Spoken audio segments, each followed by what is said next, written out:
गुरु तुम हो ज्ञानी ज्ञान के दाता, मुनि गुरुवर को करके प्रणाम गाऊं मैं, ध्याऊं मैं सुबह शाम। पुलक सागर एक नाम एक नाम।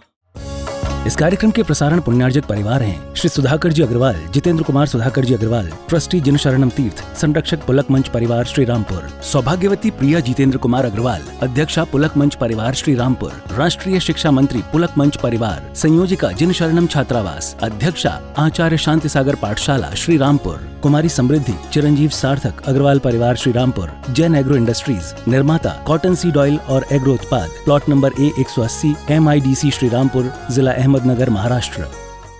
भगवान महावीर के अमर संदेश जीव दया की राह पर चलते हुए भारत गौरव राष्ट्र संत आचार्य श्री पुलक सागर जी गुरुदेव की प्रेरणा से वात्सल्य धारा ट्रस्ट द्वारा संचालित एक महान अभियान, शिक्षा और सेवा समय की मांग, वात्सल्य धारा एक समाधान, मानवीयता की दुनिया में बढ़ते कदम, वात्सल्य धारा एक प्रकल्प अनेक, सुशिक्षा सुस्वास्थ्य शिविर, औषधि वितरण, वात्सल्य धारा रुग्ण वाहिनी, अहिंसा प्रसाद, माँ जनवाणी संग्रहालय, जीव दया, गौ सेवा, कन्यादान, वात्सल्य धाम।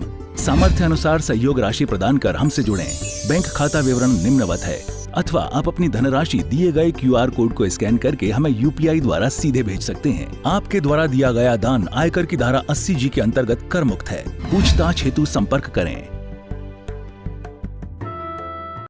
महाराणा प्रताप का टैटू शिवाजी का टैटू बना लिया।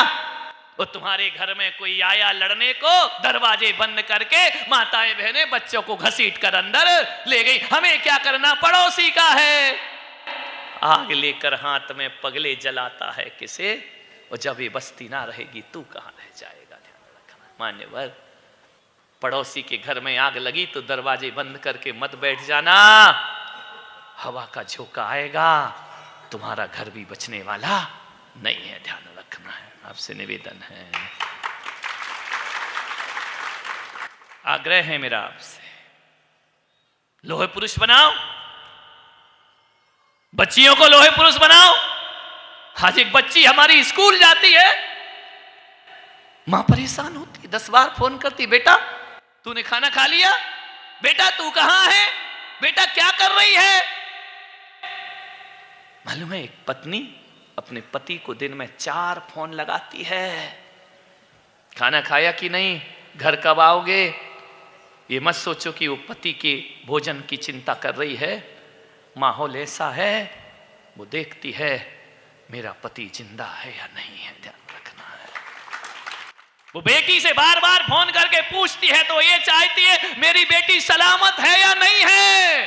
दामिनी जैसी घटनाएं घटती हैं, बेटी घर से सुरक्षित जाती तो है, लौट कर आए इसकी कोई गारंटी नहीं हुआ करती है। ध्यान रखना, अब तो नौकरों पर भी विश्वास नहीं, घर के रिश्तों पर भी विश्वास नहीं है। बेटियों के क्या हाल हो रहे हैं, सड़कों पर खुलेआम बलात्कार किया जाता है, उसकी इज्जत को आबरू को तार तार कर दिया जाता है।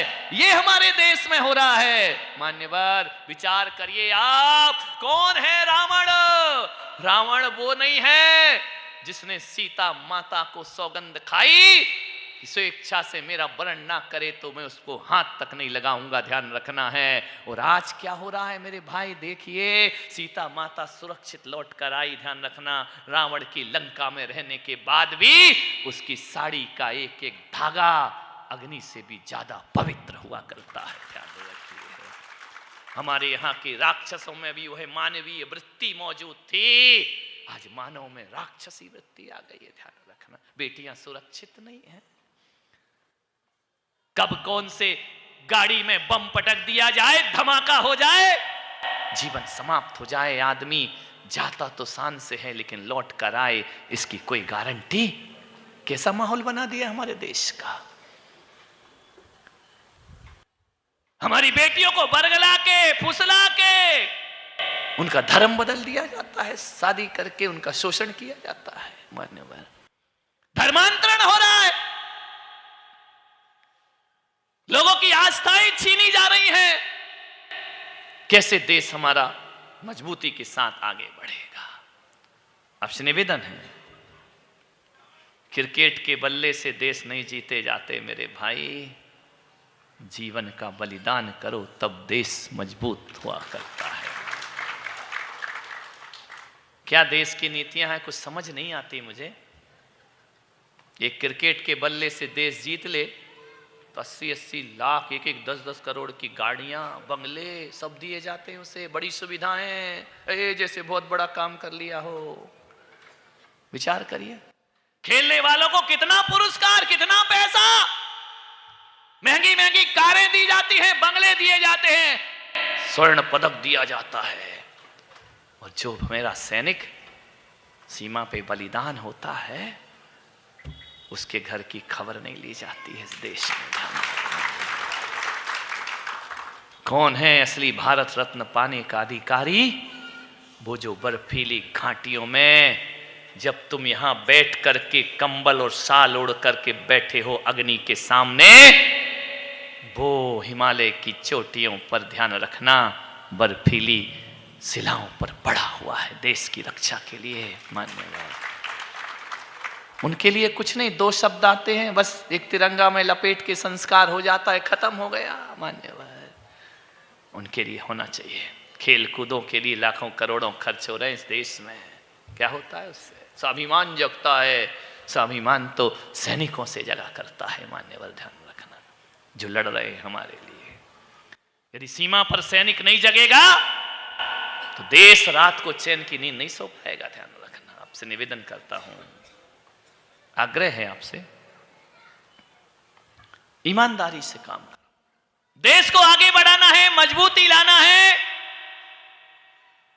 11वीं शताब्दी के बाद इस देश के लिए कितने लोग बलिदान हुए, 2-4-6 का नाम है, 8-10 का, ध्यान रखना, सबका नाम नहीं है। तो क्या 2-4 लोगों ने देश को मजबूत कर दिया, देश को आजाद कर दिया? अरे उनके भी नाम हैं जिनके किताबों में भी नाम नहीं है। ना जाने कितनों ने अपने बलिदान किए हैं इस देश के लिए, तब जाकर देश आज खड़ा है पूरे विश्व के सामने। मान्यवर, आपसे निवेदन है मेरा, छोटे से छोटा काम करो, देश मजबूत हो जाएगा। पब्लिसिटी का जमाना है, प्रचार का जमाना है, मोबाइल का जमाना है, सोशल मीडिया में आदमी इतना सा करता और इतना बड़ा दिखा दिया करता है उसमें। अरे मेरे भाई, उंगली कटा के शहीदों में नाम लिखा रहे हो, वो उंगली भी सब्जी काटने में कटी है, ध्यान रखना, कोई देश के लिए नहीं कटी है। नाम काय में चाहिए तुमको, शहीदों में नाम आ जाए, हमारा ध्यान रखना है। उंगली काट के शहीद बनोगे नहीं मेरे भाई। एक ने पूछा कि महाराज इतना करो तो प्रचार नहीं होता, पब्लिसिटी, लोग मुझे जानते नहीं हैं। अरे मत जानने दो ना, क्या होता है जान के? लोग ताली बजा देंगे और होगा क्या उससे? उसके अलावा कुछ होने वाला नहीं है। देश को महान बनाना है, देश को मजबूत बनाना है। एक टीचर, बच्चे बैठे हुए हैं, शिक्षक है, मैं कहता हूं जिस दिन एक टीचर कसम खा लेगा कि मैं पूरी ईमानदारी और लगन से बच्चों को पढ़ा के उनका भविष्य बनाऊंगा, और हर टीचर यदि ये शपथ खा ले, काम कोई भी छोटा नहीं होता है, काम यदि ईमानदारी और लगन के साथ हो, एक टीचर कसम खा ले कि बच्चों को ईमानदारी से पढ़ाऊंगा लिखाऊंगा, कोई ट्यूशन नहीं, कोई पैसे की वो नहीं, कोई व्यापार नहीं, ईमानदारी से बच्चे को पढ़ा लिखा के बड़ा योग्य बनाऊंगा, मैं कहता हूं देश अपने आप आगे बढ़ जाएगा, ज्यादा समय की जरूरत नहीं। कोई चाणक्य हो जिन आता ताइयों को सिंहासन से उतार के धनानंद जैसों की सत्ता को छीनकर ईमानदारी से एक शिष्य चंद्रगुप्त तैयार करता है, देश की फिजाओं को बदल दिया करता है। ध्यान रखना, आपसे निवेदन, एक डॉक्टर ईमानदारी से जीना सीख ले, एक इंजीनियर ईमानदारी से जीना सीख ले, अपने काम में बेईमानी ना रखे, मेरा देश महान हो जाएगा। ध्यान, संत अपने संतत्व को ईमानदारी से जिए। जिस दिन इस देश का एक एक व्यक्ति अपने अपने क्षेत्र में पूर्ण ईमानदारी से लग जाएगा, राजनेता यदि ईमानदारी से राष्ट्र भक्ति करने लगे, दुनिया की किसी ताकत नहीं है जो भारत माता की तरफ उंगली उठा सके, आंख उठा करके देख सके। ध्यान, बस हम बेईमान लोग हैं, ध्यान रखना। मैं तो कहता हूं ईमानदारी से बेहिचक देश को खतरा न हिंदू से है न मुसलमानों से है, देश को खतरा बेईमानों से है। ध्यान रखना, ये बेईमान लोग बैठे हुए हैं, दिखते कुछ हैं, मान में होते कुछ हैं, ये चेहरे बड़े भोले हैं, सच मानो बारूद के गोले हैं। ध्यान रखना, ये दिखते तो बड़े अच्छे हैं, मगर अंदर से होते नहीं। दुविधा तो इस बात की है कि हर आदमी बेईमानी का जीवन जीना तो चाहता है, पर बेईमान कहलाना नहीं चाहता है। ध्यान रख, जिएगा तो बेईमानी से, जिएगा तो गड़बड़ से, फितरत तो उसकी वही है। मैं कहता हूं आदमी को अपनी फितरत बदल लेना चाहिए। जिस देश का अन्न खाओ, जिस देश का पानी पियो, जिस देश की हवाओं का उपयोग करो, जिस देश में रात गुजारो, जिस देश में सांसें ले रहे हो, अरे थोड़े परिवार और व्यापार को छोड़कर सप्ताह में एक दिन, रविवार नहीं, वो भारतवार होना चाहिए। हमारे देश के हित का चिंतन होना चाहिए, देश के बारे में हमें सोचना चाहिए। मान्यवर, आपसे निवेदन है, जागृत करना, जगना पड़ेगा, संगठित होना पड़ेगा, एक आवाज होगी। ये प्रजातंत्र है मेरे भाई, बहुत बहरा तंत्र है, इसे सुनाई नहीं देता। एक आदमी ने बोला, महाराज आप इतने जोर जोर से क्यों बोलते हो? मैंने कहा लोग बहरे हो गए हैं। ध्यान रखना, ये अच्छी बात है, जोर से सुनते हैं, धीरे से इनको सुनाई नहीं दिया करता है। ये प्रजातंत्र है, दिल्ली में बैठी सरकारें, जयपुर में बैठी सरकारें, इन्हें ऊंचा सुनाई देता है। ध्यान रखना, और ये लोग को नहीं देखते, ये संख्या के दम पर खड़े हुआ करते हैं। ध्यान रखिए मान्यवर, आपसे निवेदन है, कभी हमने इस देश की राजनीति कभी गिड़गिड़ाई उनके सामने जो बहुत कम थे, और अपनी ताकत को कभी नहीं समझा। आज ये स्वर्णिम अक्षर है, या स्वर्णिम काल है, स्वर्णिम समय है कि हमने अपने आप को समझा और दुनिया को बता दिया कि हिंदू भी अपनी सरकार बना करके खड़ी कर सकता है। विचार करना है, सोचना है, आप ईमानदारी से काम करो हर जगह, किसी के प्रति ईमानदार रहो या ना रहो, अपने वतन के प्रति हमें ईमानदार होना चाहिए, अपने देश और संस्कृति के प्रति ईमानदार होना चाहिए। कितने मंदिर गवाह दे रहे हैं तोड़े गए, अभी बताया 17 बार सोमनाथ के मंदिर पर आक्रमण हुआ, कई जैन मंदिर तोड़े गए। लिखा हुआ है कि 27 हिंदू और जैन मंदिरों को तोड़कर कुतुब मीनार खड़ी की गई। लिखा है, वहां शिलापट्ट लगा हुआ है। तहस नहस किया गया संस्कृति को। मैं सोचता हूं अंग्रेजों ने पैसे लूटे, धन लूटा, लेकिन हमारी आस्था नहीं लूटी। लेकिन कुछ ऐसे आए जिन्होंने धन भी लूटा, आस्था भी लूटी, हमारी संस्कृति, हमारे विश्वास को भी लूट करके इस देश को नस्तनाबूद करने का उन्होंने प्रयास किया। मान्यवर, एकता की बहुत जरूरत है। ये हिंदू महोत्सव, सिंधु सम्मेलन जहां जहां हो रहा है, और मेरा न जाने कैसा संयोग बैठ जाता, जहां जाओ वहीं कार्यक्रम है। ध्यान रखना, अभी यात्री में आया, फिर यहां सागवाड़ा वाले भी तैयार बैठे हैं। ध्यान रखना, आपसे निवेदन है, एक ही आग्रह है आपसे, बड़ी विनम्रता पूर्वक, समाज को मजबूत करो, सभ्यताओं को जिंदा रखो, धर्मांतरण पर नकेल कसो। चंद रुपयों के लिए, चंद साधनों के लिए अपने भगवान मत बदलो, अपना धर्म मत बदलो, अपनी संस्कृति मत बदलो। विधर्मियों से विवाह मत करो बेटियों, तुम ही नहीं, आने वाली देश की सारी पीढ़ियां बर्बाद होती हैं। ध्यान रखना, आपसे निवेदन है, अपने स्वाभिमान के साथ जियो। जिंदगी जीना है, मनुष्य जीवन बार बार नहीं मिलता है, एक बार मिला है, 84 लाख योनियों में भटक करके, ये वासना और कामना के गलियारों में भटकने के लिए नहीं मिला है। इस देश को स्वर्ग बनाने के लिए हमारा जन्म हुआ करता है। युवाओं से भी कहूंगा, ज्यादा विदेशों में मत जाओ, थोड़ा सा पढ़ लिख गए, अमेरिका चले, जापान चले, ऑस्ट्रेलिया चले, वहां हमारे देश की प्रतिभाएं बाहर जा रही हैं, उनकी यहां कोई कीमत नहीं है।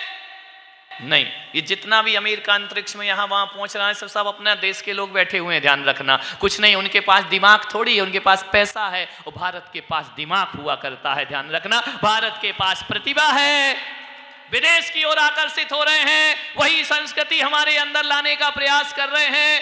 मान्यवर निवेदन करूंगा, महिलाओं से भी कहूंगा, पुरुषों से भी कहूंगा, अपने बच्चों को नौकरी नहीं व्यापार कराना सिखाइए। हम व्यापारी समाज में पैदा हुए हैं, ध्यान रखना है।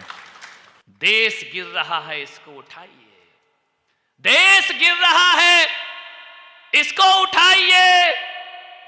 मरहम ना सही कुछ तो लगाइए, मरहम ना सही कुछ तो लगाइए। कहते हैं मेरे दिल में तिरंगा धड़कता है, यदि धड़कता है तो जरा चीर कर दिखाइए। यदि तिरंगा धड़कता है तो जरा चीर कर दिखाइए। वो बेरोजगार हो रहे हो तो डिग्रियां फाड़ दो, बेरोजगार हो रहे हो तो डिग्रियां फाड़ दो। मेरे देश को नौकर नहीं मालिक बनाइए। भगवान महावीर के अमर संदेश जीव दया की राह पर चलते हुए भारत गौरव राष्ट्र संत आचार्य श्री पुलक सागर जी गुरुदेव की प्रेरणा से वात्सल्य धारा ट्रस्ट द्वारा संचालित एक महान अभियान शिक्षा और सेवा समय की मांग, वात्सल्य धारा एक समाधान। मानवीयता की दुनिया में बढ़ते कदम, वात्सल्य धारा एक प्रकल्प अनेक। सुशिक्षा, सुस्वास्थ्य शिविर, औषधि वितरण, वात्सल्य धारा रुग्ण वाहिनी, अहिंसा प्रसाद, माँ जनवाणी संग्रहालय, जीव दया, गौ सेवा, कन्यादान, वात्सल्य धाम। सामर्थ्य अनुसार सहयोग राशि प्रदान कर हमसे जुड़ें। बैंक खाता विवरण निम्नवत है, अथवा आप अपनी धनराशि दिए गए QR कोड को स्कैन करके हमें UPI द्वारा सीधे भेज सकते हैं। आपके द्वारा दिया गया दान आयकर की धारा 80G के अंतर्गत कर मुक्त है। पूछताछ हेतु संपर्क करें। इस कार्यक्रम के प्रसारण पुण्यार्जक परिवार हैं श्री सुधाकर जी अग्रवाल, जितेंद्र कुमार सुधाकर जी अग्रवाल, ट्रस्टी जिनशरणम तीर्थ, संरक्षक पुलक मंच परिवार श्री रामपुर, सौभाग्यवती प्रिया जितेंद्र कुमार अग्रवाल, अध्यक्षा पुलक मंच परिवार श्री रामपुर, राष्ट्रीय शिक्षा मंत्री पुलक मंच परिवार, संयोजिका जिनशरणम छात्रावास, अध्यक्षा आचार्य शांति सागर पाठशाला श्री रामपुर, कुमारी समृद्धि चिरंजीव सार्थक अग्रवाल परिवार श्री रामपुर, जैन एग्रो इंडस्ट्रीज, निर्माता कॉटन सीड ऑयल और एग्रो उत्पाद, plot number A180 MIDC Shri Rampur, जिला अहमदनगर, महाराष्ट्र।